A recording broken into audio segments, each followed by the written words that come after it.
15%. It feels like a lot more. It looks a lot more. Or looks like a lot more than that, it really does. But it's a lovely article. And this has been doing rather well, I believe. This piece hasn't come out just yet. But something similar, you were telling me? Yes, we have 2 other pieces in this range. Right. And they're doing very well? They seem to be doing very well. Do you take great satisfaction, pleasure out of that if you make something from scratch, out of your own head, with your own hands, and then hundreds and hopefully thousands? It's nice to see it because you've worked so long at the piece, to see the end outcome, and then to see it doing well is even better. So it's very satisfying. It's perfect. Seriously? Seriously.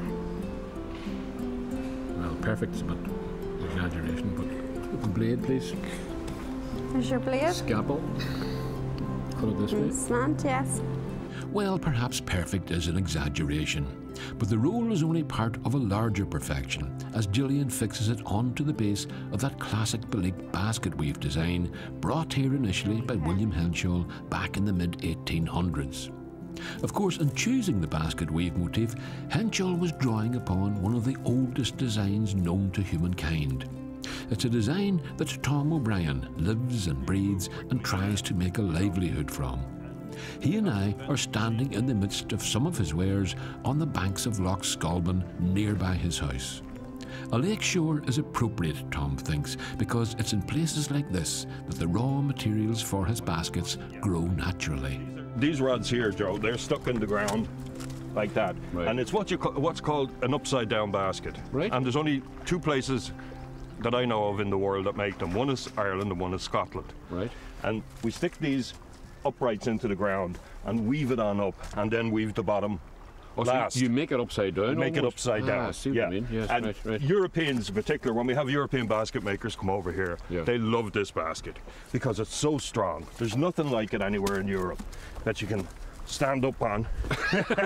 If you get the balance. And you can even stand on the side of it. On the side of it. It's a very strong basket. Yes. Now, in the old days, they would have made this with the uprights with hazel. Right. But they were tougher men than I am, and they could twist the hazel. Is hazel much more difficult to work with? Much more difficult to work with, Right. You have to work with it kind of green or half green. But that does the job there. I mean, and these are all Sally rods as well. These are all Sally rods. Of various thicknesses. And then they made them longer. The Fermanagh creel was longer with a round bottom, and it had one hanger that hung on the side of the crutch on the donkey. I see. So this was multi-purpose carrier as well. Turf mainly, would have thought, maybe no? Well, just about everything was carried in it on the back. You know, whether it was turnips, whether it was spuds, and all the rest. Right. Up until the Second World War. Right. And if you look at the old street scenes of Belfast, Dublin, places like that, you could see they were everywhere. There were baskets everywhere, and everything was carried and moved around. So these were essential to living, really. These were everyday tools, necessities, really, in many ways. Right? So I'm just looking at some of the other ones. Some of them are very, very, I would call it pretty, if you don't mind me saying that, right? This is a traditional Fermanagh. That's a Fermanagh trug. Trug? Yes. Trug. Yes. It's a trug. It was used for vegetables, flowers, that kind of thing. Open-ended, so you could have long things in it. That's basically and there were baskets that were particular to particular areas. Right. You know, and then the fishing industry, they had their own. You know, a long line basket that they used when they were fishing on inshore fishing, fishing the long line. And you could almost tell where the guy was from by the shape of the long line basket that was in the boat. So this is a Fermanagh trug. This is a Fermanagh trug. And can I take it then? I mean, obviously, it comes from here originally. It comes from here. But you don't have to be from here to make one, or no? No, not at all. People make them all over the place now. Is that the case? There was a lady got in touch with me from Cork, and she wanted 2 Fermanagh trugs. Yeah. And I have friends down there that make baskets, O'Flynn's, and I said, well, there's somebody close to you, they'll make them for you. No, she had to be made in Fermanagh and come down to her for Had to be authentic Fermanagh trug, in other words. Very good. I'm looking at this object here now, which is a slightly different shape. Yes. And this looks like one of those, Aladdin's cave baskets almost. But there's a yoke inside it, which makes it very difficult for anything to get in here. Yeah. Right. But this is an eel trap. And the bait was put in here, and then you put that there and put a peg underneath. And then the fish, yeah, and he pushed those uprights apart to get in there. And if you look, Joe, all the fishing baskets, all the fish traps of the world, they're basically made the same way. Yes. There's an inner cone like that, that's inside like that, and then the shape is woven down. Some of them in Africa are maybe 8-10 feet long, but the design is the same, and it's amazing all over the world, the same design. Same thing. Yeah, right. yeah. So you're talking about designs that go back to our hunter-gatherer days. Yes. Isn't that the case? Yeah.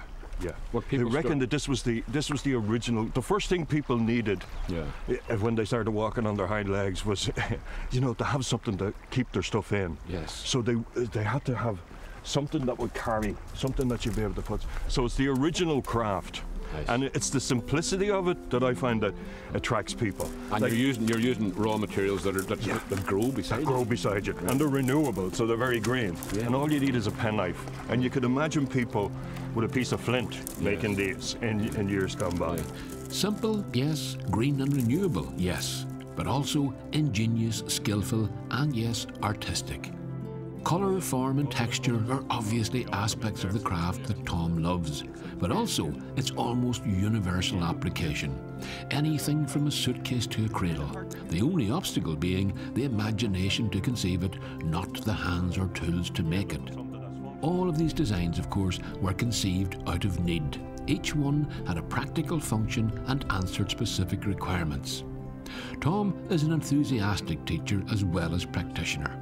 But when he was learning the craft, it wasn't that easy to find somebody to teach him. And I found a man up in Petticoat, God rest him, Charlie Reid was his name. Right. And he was almost 80 years old, and he made creels, and he made other baskets too. When I went to him, and I said to him, Charlie, would you show me it? And he had tears in his eyes, Joe. Seriously? I was the first person ever came to him to ask him to show. It's only in the last, maybe 15, 20 years that people have started to get an interest back in these crafts. I see. And, the knowledge that he had, he didn't really place much value on it because it was a natural thing to him. Because nobody else had ever put value on it, in other words. And as well as that, there was a thing with poverty, especially in the west of Ireland, where with a lot of people, I was at fairs in Glenties and places like that, and there'd be people standing at the back, older people, my father's generation, and you could see them looking. And these things, all these, they brought back memories of poverty and hard times and things like that, homemade stuff, wasn't the thing, Yes, I understand. So they wanted to move away. They wanted to move away from that. And even people said to me, why are you bothering that? That's from 100 years ago. Yes. You should be looking at computers and stuff like that, Yes. Nothing. I actually teach a bit of IT as well, and I love computers. But you also teach this now as well, don't you? And do you find people coming to you now with that renewed interest and passion to do these things? Yeah? There is. And especially if you're from the town and that, like I am originally from the city, it gives you that connection with the countryside. When you're driving along, you start to look at you're looking at the hedges and you're thinking, gosh, them square rods there, they'd make it. Even the way they've built the motorways, those roundabouts, and they have all these lovely red ones you'll see in the wintertime and all the rest of dogwood. Yes. And you'd be inclined to stop and get the secateurs. And so if the vegetation starts disappearing off the roundabout, we'll know where to look for it, yes. We'll know where to look for it. But I think the roundabouts are safe while so much of Tom's raw materials grow on the shores of our rivers and lakes. When we come back, a bird's eye view of a much bigger lake.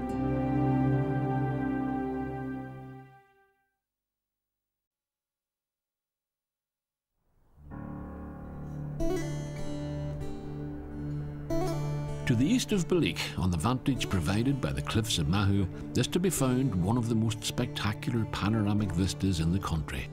You're overlooking a part of Lower Lough Erne that stretches all the way from Ballyshannon in the west to Castle Archdale in the east. During the Second World War, Castle Archdale was the airbase from which Catalina and Sunderland flying boats would carry out their missions to protect British merchant fleets crossing the Atlantic. Their route to the Atlantic was known as the Donegal Corridor, whereby they could cross the airspace of the neutral Republic of Ireland by dint of a secret agreement between De Valera's government and Churchill's War Cabinet. This meant that the Allied aircraft could provide an extra 100 miles of air cover. Nonetheless, these were desperately dangerous missions, and during the long-running Battle of the Atlantic, over 300 servicemen based here in Fermanagh lost their lives. On the morning of the 7th of May 1941, Catalina AH-536 was returning to its base at Castle Archdale after a routine patrol over the Atlantic. As it was approaching Gay Island, the plane nosedived into the loch and sank. All 10 crew members perished, but only one body was ever recovered. The others remain with the wreck on the bed of Lough Erne. So it's one of only 2 official war graves in the entire lake. If I told you that the weather was a major factor in causing the flying boat to crash, you might think that I meant it was a foggy day or that a storm was blowing. In fact, it was a perfectly clear, still day, and the surface of the loch was flat, calm. And that, as it turned out after investigation, was actually the cause of the crash. When the pilots were approaching on a flat, calm surface, they had great difficulty in judging their height above the water. So it's assumed that Catalina AH536 was a lot closer to the surface of the loch than the pilot thought.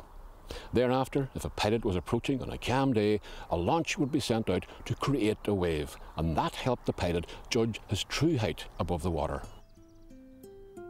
For this and many other stories concerning the fate of some 330 airmen who lost their lives flying out of Fermanagh during that time, I'm indebted to author and historian Joe O'Loughlin, who, along with fellow historians such as Bridge McCusker and others, have devoted a lot of time and energy to collecting the details of men who flew and, in many cases, who died in these machines.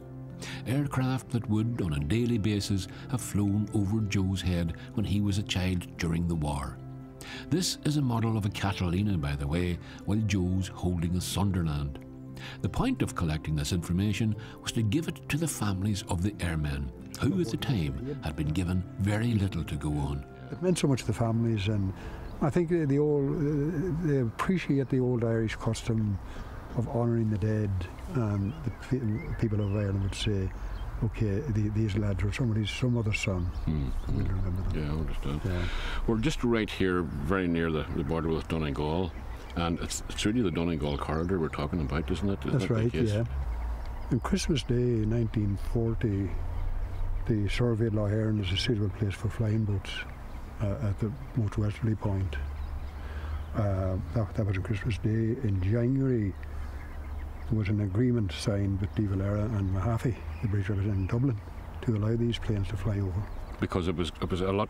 You had only 4 miles. A lot quicker for them to do that. Otherwise, it would have fly north around the Donegal Derry coast out over the Atlantic. Yeah. They saved 100 miles by coming this way, having only 4 miles to cross. I see. Over. So it was only that 4-mile stretch that they needed to give to the Atlantic. And then that meant that they could extend the patrols. So that corridor was a vital part of it. A vital part of it. Yeah. And if visibility was bad, if cloud was low, you could see these planes like maybe just about 200 feet following the river back up to base again. So you could actually see the crews. Oh yeah, that's what I was going to ask. Could you see the faces? But you could see the outline of the body. Understand. Pilots yeah.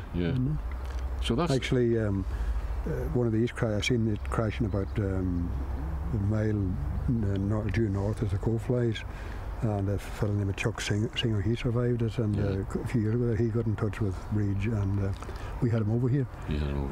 Eddie Daly, he had been out at that crash. Bishop Daly you're talking about? On his bicycle. Right. So he was one of your mates? The three of you on bicycles going around the countryside? We ran the countryside together, and he cycled out there, and when Chuck came back at the invitation from Bridge and myself to have a memorial service on the exact day of the crash about 5 or 6 years ago, we got Eddie Daly down from Derry to meet him. I see, right. Close the circle, as it were, almost. Yeah. But that, I'm just trying to think, it must be quite a moving and at the same time very satisfying thing when you have these memorial services, and they can be attended by either survivors or members of those families. Yeah, it is. Well, you don't see anything personal glory in it, yes. But you see what you're doing for the families. To know. And that these memorials are put up. We had there were 4 crashes in Mount Brandon in County Kerry, including one from Lough Erne here. And the local people down there, they put up memorial plaques. To them as well. Down in Kerry, the same throughout Ireland, News of Ireland. The people did this and remember these kids. Well, that's the thing to remember as well. We're talking about the crew members and the pilots. And they were very young men, most of them. The Chuck Singer, Sunderland, that crashed here over near Breezy Mountain. Cam Devine was only 22. Yeah. And he was blamed in the usual fashion for causing the crash. And when everything was investigated between Chuck and ourselves, we discovered that it was due to the expertise of Cam that he saved 9 lives of his crew by bringing that down the mountain, and only 3 died. And we got that cleared up. To me, that's one of the most satisfactory things, that an innocent man blamed in the wrong, that you can get the evidence